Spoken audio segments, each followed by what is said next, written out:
ये कहानी एक ऐसी फ्यूचरिस्टिक दुनिया की है जहां हर बच्चे के पास अपना एक रोबोट होता है, एक ऐसा दोस्त जो उनके साथ खेलता है, हंसता है और हर समय उनके साथ रहता है। पर एक लड़का सब कुछ बदलने वाला था। कहानी की शुरुआत बबल टेक कंपनी से होती है। सीईओ मार्क वाइडेल एक नया और क्रांतिकारी प्रोडक्ट लॉन्च करते हैं, बी बॉट, एक एआई फ्रेंडली रोबोट फ्रेंड जिसे बच्चों का परफेक्ट कंपेनियन बनाने के लिए डिजाइन किया गया था। ये बी बॉट किसी भी बच्चे को स्कैन करके उसकी हर पसंद, हर आदत और हर एक्टिविटी को जान लेता है और उसी के हिसाब से उसे खुश रखता है। इसमें एक प्रोजेक्टर सिस्टम भी होता है जो एक वर्चुअल वर्ल्ड बना देता है जहां बच्चा और उसका बी बॉट अपनी खुद की छोटी सी दुनिया में खो सकते हैं। देखते ही देखते ये नया इन्वेंशन हर बच्चे की ख्वाहिश बन जाता है। पूरी सिटी में अब हर बच्चे के पास उसका अपना बी बॉट होता है, सिवाय एक बच्चे के। बार्नी एक सीधा सादा लड़का है जो अपने डैड और ग्रैंड मदर के साथ रहता है। उसके पास न कोई दोस्त है न बी बॉट। स्कूल में भी उसकी टीचर को पता होता है कि आज उसका बर्थडे है, मगर किसी ने उसे विश तक नहीं किया। टीचर चाहती हैं कि बार्नी किसी के साथ दोस्ती करे, पर बच्चे उसका मजाक उड़ाते हैं। अरे आज तुम्हारा बर्थडे है, फिर भी तुम्हारे पास बी बॉट नहीं है। बार्नी का दिल टूट जाता है। उसे पता है कि उसके डैड उसे कभी बी बॉट नहीं दिला पाएंगे क्योंकि उनकी फाइनेंशियल कंडीशन बहुत खराब है। वो एक सेल्समैन है। घर पर उसकी दादी ने बर्थडे की पूरी तैयारी कर रखी होती है, लेकिन बार्नी बताता है कि उसने किसी को पार्टी में नहीं बुलाया क्योंकि कोई भी उसकी पार्टी में आना नहीं चाहता। उसी समय दरवाजे पर दस्तक होती है। बार्नी बाहर जाता है और देखता है कि वहां एक बी बॉट बॉक्स रखा हुआ है। वो खुशी से उसे खोलता है, मगर अंदर सिर्फ एक पत्थर होता है। असल में ये रिच नाम के लड़के का एक प्रैंक था। बार्नी और ज्यादा उदास हो जाता है। उसके पिता ग्राहम उसे हैमर रॉक गिफ्ट में देते हैं, जिससे उसका मन और बुझ जाता है। ग्राहम समझ जाते हैं कि बार्नी को सच में एक बी बॉट चाहिए, इसलिए वो अपनी माँ डोनका के साथ रात को बबल स्टोर पहुंचते हैं। लेकिन वहां की एम्प्लॉय ब्री बताती है कि बी बॉट लेने के लिए प्री ऑर्डर 3 महीने पहले करना पड़ता है। निराश होकर वो लौटने ही वाले होते हैं कि ग्राहम की नजर नीचे रिसाइकलिंग जोन में जाती है, जहां एक डैमेज्ड बी बॉट को फेंकने के लिए ले जाया जा रहा होता है। वो तुरंत उसे खरीद लेते हैं। अगली सुबह जब बार्नी उठता है तो अपने कमरे में बी बॉट देखकर झूम उठता है। वो अपने डैड को गले लगाकर थैंक यू कहता है, लेकिन जब वो बी बॉट को ऑन करता है तो वो चालू ही नहीं होता। बी बॉट खराब था। काफी कोशिशों के बाद बार्नी उसे किसी तरह रिएक्टिवेट करता है। बी बॉट अब चालू तो हो गया था, मगर बबल नेटवर्क से कनेक्ट न होने के कारण वो बार्नी की बातें समझ ही नहीं पाता। वो बाहर सड़क पर चला जाता है। एक गाड़ी के नीचे आने से उसकी बैटरी लो हो जाती है। बार्नी उसे वापस घर लाकर चार्ज पर लगाता है और कहता है, मेरा नाम बार्नी है और तुम्हें मेरे बारे में सब जानना होगा। वो उसे फिलहाल स्कूल नहीं ले जा सकता, इसलिए बी बॉट को कमरे में बंद करके चला जाता है। स्कूल में वो अपने दोस्तों से कहता है, अब मेरे पास भी एक बी बॉट है और उसका नाम है रोन। लेकिन जब वो शाम को घर लौटता है तो देखता है कि उसका पूरा कमरा अस्त व्यस्त पड़ा है। रोन उसकी हर चीज को स्कैन करके उसके बारे में जानने की कोशिश कर रहा था। नीचे आता है तो देखता है कि रोन उसकी ग्रैंडमा के साथ मस्ती कर रहा है। बार्नी गुस्से में पूछता है, तुमने मेरा रूम क्यों बर्बाद किया? रोन मुस्कुराकर कहता है, क्योंकि मैंने तुम्हारे बारे में सब जान लिया है। मैं तुम्हारा बेस्ट फ्रेंड हूँ। बार्नी नाराज होकर कहता है, तुम मेरे दोस्त नहीं हो, तुमने मेरी सारी चीजें खराब कर दी। वो अपनी दादी से कहता है, ये बी बॉट खराब है, इसे ठीक करवाना पड़ेगा। तो ग्रैंडमा कहती है, मैं इसे ठीक कर दूंगी, और उस पर ड्रिल चलाने लगती है। बार्नी घबरा जाता है, रुकिए दादी, इससे ये पूरा खराब हो जाएगा। हमें इसे वापस बबल फैक्ट्री ले जाना चाहिए। दादी मुस्कुराकर कहती हैं, अगर तुम्हारे डैड को पता चला कि तुम्हें ये बी बॉट पसंद नहीं है तो उन्हें बहुत बुरा लगेगा। क्यों ना तुम इसके साथ थोड़ा वक्त गुजारो, शायद तुम दोनों एक दूसरे को समझने लगो। ये कहकर वो वहाँ से चली जाती हैं। बार्नी अपने रोबोट रोन को अकेले ही बबल स्टोर लेकर जाने निकलता है, लेकिन रास्ते में रोन बाहर निकल आता है और सीधा एक प्लेइंग ग्राउंड में चला जाता है। वहाँ रिच अपने दोस्तों के साथ मस्ती कर रहा होता है। रोन को देखकर रिच उसे पकड़ लेता है। बार्नी घबराकर कहता है, रिच, मेरा बॉट मुझे वापस दे दो, मैं इसे स्टोर पर रिपेयर करवाने ले जा रहा हूँ। रिच मुस्कुराता है और कहता है, ठीक है, लेकिन पहले तुम्हें मेरे लिए डांस करना होगा। बार्नी मना कर देता है। तभी रिच गुस्से में आकर रोन को हिट करता है, पर इस बार रोन पलटकर उसे मार देता है। बार्नी को पहली बार अपने रोबोट पर गर्व महसूस होता है, लेकिन तभी रिच का बी बॉट उस झगड़े का वीडियो रिकॉर्ड कर लेता है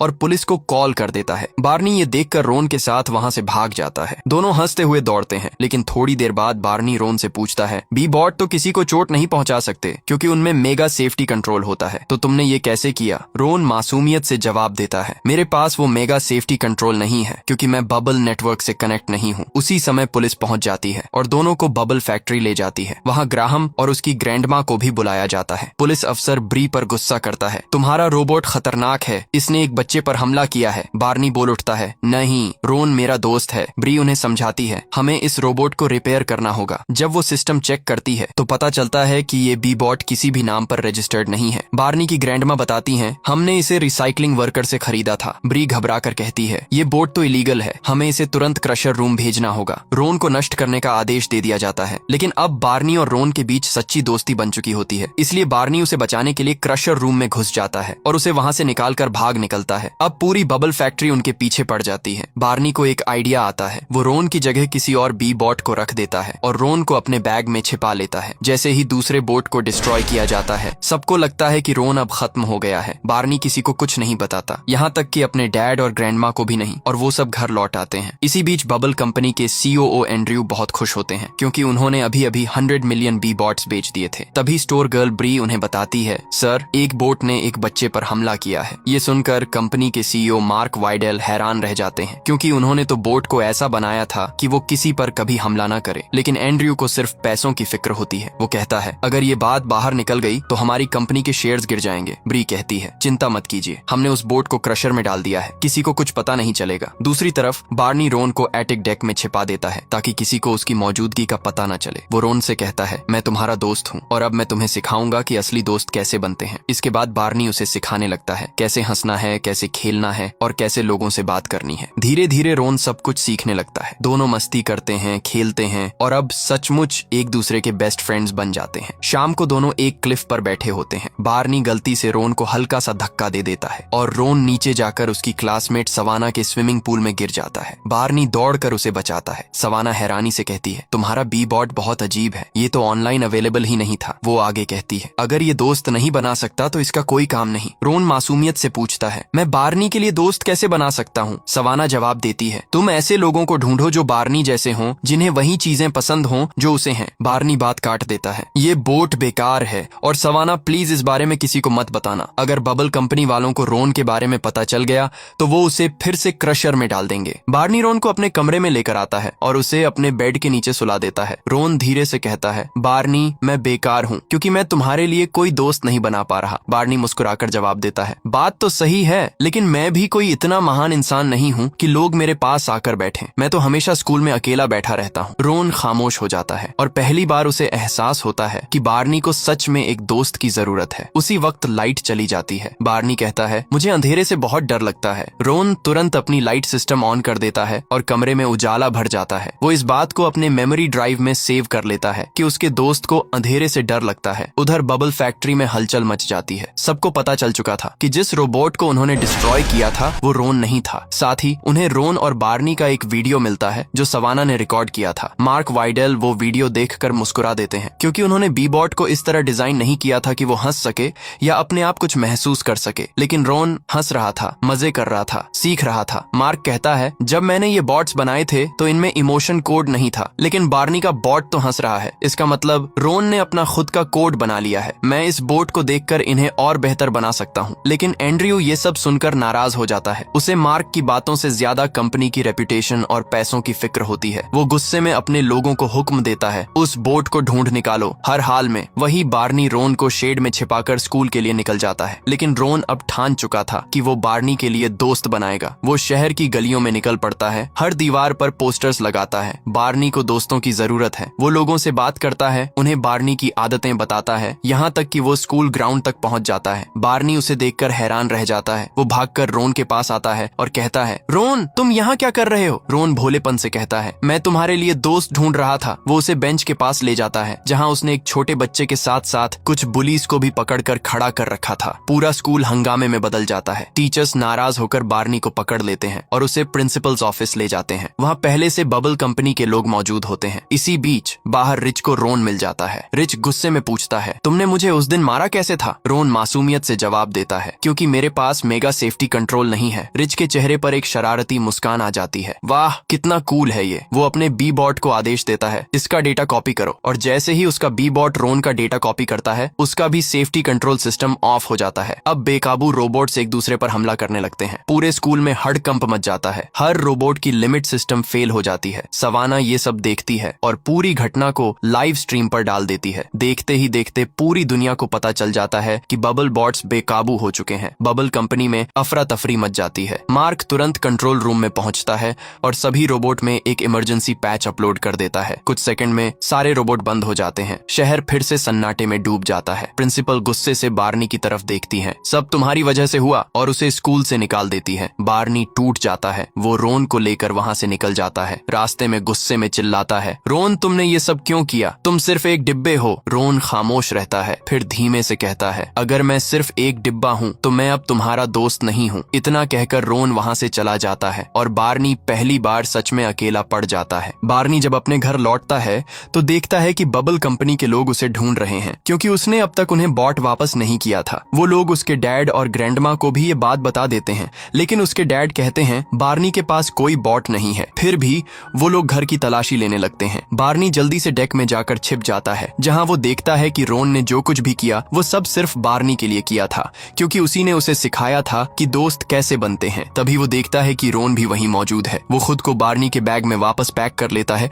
और कहता है, मैं किसी काम का नहीं हूँ, तुम मुझे वापस भेज दो। लेकिन अब बार्नी समझ चुका था कि रोन उसका सबसे अच्छा दोस्त है। वो उसे गले लगा लेता है और उस पर best friend out of the box का टैग लगा देता है। रोन मुस्कुरा उठता है और दोनों के बीच का रिश्ता और गहरा हो जाता है। बार्नी अपने नोट्स बदल देता है और उसे बताता है, हम अच्छे दोस्त हैं और हमेशा रहेंगे। लेकिन तभी बबल कंपनी के लोग वहाँ पहुँच जाते हैं। बार्नी रोन को लेकर भाग निकलता है और सवाना के घर जाकर छिप जाता है। सवाना हैरान होकर पूछती है, तुम यहाँ क्या कर रहे हो? बार्नी उसे बताता है, सभी रोन को ढूंढ रहे हैं, क्योंकि स्कूल में जो कुछ भी हुआ था उसका इल्जाम इसी पर लगाया जा रहा है। मैं उसे बचाना चाहता हूँ। सवाना उदास नजर आती है, क्योंकि उस झगड़े की वजह से उसका मजाक बन गया था और अब सब उसे पूप गर्ल के नाम से बुलाने लगे थे। बार्नी उससे कहता है, प्लीज रोन के बारे में किसी को कुछ मत बताना। फिर वो दोनों मस्ती करते हुए जंगल की तरफ निकल जाते हैं, हंसी मजाक, बातें और अपने डर से दूर। रात होते ही वो एक ऊंचे टावर पर बैठ जाते हैं। बार्नी उसे बताता है, जब मैं 6 साल का था तो सवाना और रिच मेरे सबसे अच्छे दोस्त थे, लेकिन वक्त के साथ वो मुझसे दूर चले गए। अब मैं तुम्हें किसी को खुद से छीनने नहीं दूंगा। हम यहीं इस जंगल में रहेंगे। धीरे धीरे दोनों नींद में चले जाते हैं और रोन अपने छोटे से लाइट प्रोजेक्टर से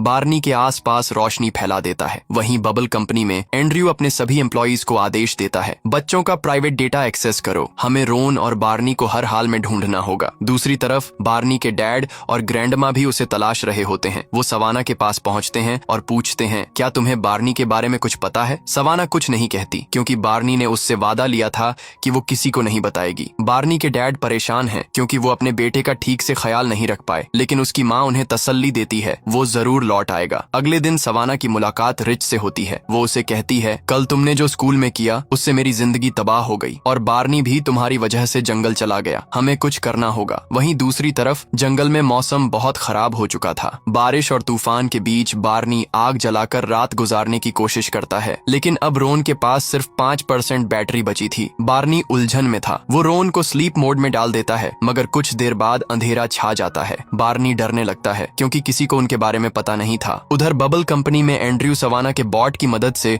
उसकी बातें सुन लेता है और अब उन्हें पता चल गया था कि बार्नी और रोन जंगल में हैं। कंपनी के सभी एम्प्लॉइज घबराए हुए हैं, क्योंकि जंगल का मौसम बेहद खतरनाक था। वो एंड्रयू से कहते हैं, हमें किसी भी तरह उस लड़के को बचाना होगा। एंड्रयू तुरंत शहर में मौजूद सभी बॉट्स को एक्सेस कर लेता है और उन्हें आदेश देता है, रोन और बार्नी को खोजो। वहीं मार्क भी उनकी तलाश में जंगल की तरफ निकल पड़ता है। जब बॉट्स जंगल में पहुंचते हैं, बार्नी उन्हें देख लेता है और धीरे धीरे उनकी ओर बढ़ता है, लेकिन तभी उसे एहसास होता है अगर वो वापस गया तो वो रोन को उससे छीन लेंगे। इसलिए बार्नी भागने लगता है और अचानक वो एक गहरे गड्ढे में गिर जाता है। एंड्रयू को आखिरकार बार्नी और रोन दिखाई दे जाते हैं, लेकिन जब वो देखता है कि उनकी हालत बहुत खराब हो चुकी है तो समझ जाता है कि अब रोन उसके लिए कोई खतरा नहीं रहा। इसलिए वो उस फुटेज को छिपा लेता है और अपने सभी एम्प्लॉइज से कहता है, रात बहुत हो चुकी है, मुझे नहीं लगता कि बार्नी और रोन अब जंगल में हैं। हम सुबह शहर में उनकी तलाश करेंगे। सब उसकी बात मान लेते हैं और अपने घरों को लौट जाते हैं। साथ ही सारे बी बॉट्स भी डीएक्टिवेट होकर वापस लौट जाते हैं। बार्नी की तबीयत बिगड़ चुकी थी, उसका इनहेलर भी खत्म हो गया था। ये देखकर रोन अपनी बची हुई थोड़ी सी बैटरी से उसे घर की ओर ले जाने लगता है। सुबह होते होते दोनों जंगल से बाहर निकल आते हैं। बार्नी रोन से कहता है, हम घर नहीं जा सकते, बबल टेक के लोग तुम्हें क्रश कर देंगे। लेकिन रोन उसकी बात नहीं मानता, क्योंकि अब बार्नी की हालत बहुत नाजुक हो चुकी थी। तभी सवाना उन्हें आते हुए देख लेती है और बाकी सारे बच्चे भी उनके पास पहुंच जाते हैं। लेकिन उसी वक्त एंड्रयू के लोग वहां पहुंचते हैं, जो रोन को अपने कब्जे में ले लेते हैं और बार्नी को हॉस्पिटल भेज दिया जाता है। बबल टेक के सभी एम्प्लॉई बहुत खुश होते हैं, क्योंकि ये खबर हर तरफ फैल जाती है कि बार्नी के बॉट ने उसकी जान बचाई है। एंड्रयू भी ये सुनकर मुस्कुराता है, क्योंकि उसे लगता है कि अब उसकी कंपनी की सेल्स और बढ़ जाएगी। उधर हॉस्पिटल में बार्नी के पेरेंट्स और उसके बचपन के दोस्त उसके पास होते हैं। सवाना एलेना और रिच को भी अब एहसास हो चुका था कि वो भी रोन की तरह ही बार्नी के सच्चे दोस्त थे। जब बार्नी की आंख खुलती है तो उसके डैड उससे माफी मांगते हैं। मैं तुम्हें बेहतर जिंदगी देने की कोशिश में इतना मशगूल हो गया कि तुम्हारा ख्याल ही नहीं रख पाया, लेकिन बेटा मैं तुमसे बहुत प्यार करता हूँ। बार्नी उनसे पूछता है मेरा बेस्ट फ्रेंड रोन कहाँ है। तभी वहाँ मार्क आता है और कहता है मैं बबल टेक का CEO हूँ और वही हूँ जिसने ये बी बॉट्स बनाए हैं, लेकिन तुम्हारे बॉट का कोड स्टेबल नहीं था इसलिए मैंने उसे ठीक कर दिया है। मगर इससे रोन का बिहेवियर पूरी तरह बदल चुका था। बार्नी मार्क से कहता है मुझे मेरा दोस्त पहले जैसा चाहिए। मार्क कोशिश करता है, वो क्लाउड में सेव किए गए बैकअप से रोन को रिस्टोर करने लगता है, लेकिन तभी उसका एक्सेस बंद कर दिया जाता है क्योंकि एंड्रयू ने शेयर होल्डर्स को यकीन दिला दिया था कि मार्क अब कंपनी नहीं चला सकता, इसलिए एंड्रयू को नया CEO बना दिया गया था। बार्नी मार्क से कहता है तो मुझे क्लाउड में ले चलो, मैं रोन को ढूंढ लूंगा। बार्नी के डैड और ग्रैंडमदर भी साथ देने को तैयार हो जाते हैं। मार्क उन्हें समझाता है क्लाउड में 2 मिलियन सर्वर्स हैं, तुम रोन को ढूंढ नहीं पाओगे। बार्नी मुस्कुराकर कहता है नहीं, मैं उसे जरूर ढूंढ लूंगा, वो मेरा बेस्ट फ्रेंड है। मार्क उसकी बात मान लेता है। फिर वो चारों सबकी नजरों से बचते हुए बबल टेक कंपनी पहुंचते हैं। वहां वो सिक्योरिटी सिस्टम को हैक कर बिजली काट देते हैं और मार्क बार्नी को सर्वर रूम में पहुंचा देता है। उसी वक्त कंपनी में एक बड़ा शो चल रहा होता है, एंड्रयू के नए CEO बनने का। सर्वर रूम बहुत बड़ा होता है। बार्नी रोन को ढूंढने के लिए उसकी पुकार लगाने लगता है। उधर एंड्रयू को ये सब पता चल जाता है। वो बार्नी के डैड और ग्रैनी को पकड़ लेता है और कहता है ये बॉट कोई दोस्त नहीं, सिर्फ एक कोड है। मैं इन सब की मदद से बच्चों का प्राइवेट डेटा कलेक्ट कर रहा हूँ ताकि मैं उन्हें वही चीजें बेच सकूं जिनकी उन्हें जरूरत महसूस हो। लेकिन उसे ये नहीं पता था कि उसका ये पूरा कन्फेशन उसके अपने फोन में रिकॉर्ड हो चुका है। जब एंड्रयू देखता है कि सर्वर रूम में कोई घुस गया है तो वो तुरंत क्लाउड की पावर बंद कर देता है और बार्नी को पकड़ने के लिए सिक्योरिटी भेज देता है। सर्वर रूम में बिजली बंद होने की वजह से बार्नी बहुत डर जाता है, लेकिन रोन उसके लिए हल्की रोशनी क्रिएट करता है। इससे बार्नी रोन की चिप ढूंढ लेता है और जब वो चिप अपने बॉट में डालता है तो रोन वापस पहले जैसा हो जाता है। बार्नी और रोन दोनों बहुत खुश होते हैं। जैसे ही वो वहाँ से निकलने लगते हैं वो देखते हैं कि बार्नी के सारे क्लासमेट्स भी ऐसे ही अकेले बैठे हैं और मजा नहीं ले रहे हैं। तभी बार्नी को एक आइडिया आता है। वो रोन से कहता है हम सभी बी बॉट्स को तुम्हारी तरह बना सकते हैं। रोन इस आइडिया से बहुत खुश होता है। मार्क को भी ये आइडिया पसंद आता है। वो रोन को सर्वर पर अपलोड करना शुरू कर देता है, लेकिन प्रोसेस रोन के लिए खतरनाक साबित हो रही थी, इसलिए बार्नी और मार्क इसे रोक देते हैं। बार्नी रोन से कहता है हमें यहाँ से निकलना चाहिए। रोन उसे जवाब देता है मैं दोस्त बनाने के लिए बना हूँ और हर बच्चे को दोस्त की जरूरत है। तुमने ही मुझे सिखाया कि दोस्त कैसे बनते हैं। बार्नी यह सुनकर बहुत इमोशनल हो जाता है और रोन को गले लगा लेता है। फिर वे रोन को सर्वर पर अपलोड कर देते हैं, जिससे अब रोन हर एक बॉट के अंदर अपलोड हो जाता है और वहाँ से गायब हो जाता है। तभी सिक्योरिटी गार्ड्स अंदर आ जाते हैं और बार्नी को उसके पेरेंट्स के पास छोड़ देते हैं। मार्क को वापस बबल टेक का CEO बना दिया जाता है क्योंकि अब सबने वो वीडियो देख लिया था जिसमें एंड्रयू ने कहा था कि वो बॉट्स का इस्तेमाल बच्चों का प्राइवेट डेटा चोरी करने के लिए कर रहा था। इसके बाद 4 महीने का टाइम लैप्स दिखाया जाता है जहां सभी बच्चों के बी बॉट्स उनके बेस्ट फ्रेंड्स बन चुके होते हैं और बच्चे अपने बॉट्स के साथ खुश रहते हैं। बार्नी को भी उसके पुराने दोस्त वापस मिल जाते हैं। यहीं पर फिल्म की हैप्पी एंडिंग होती है।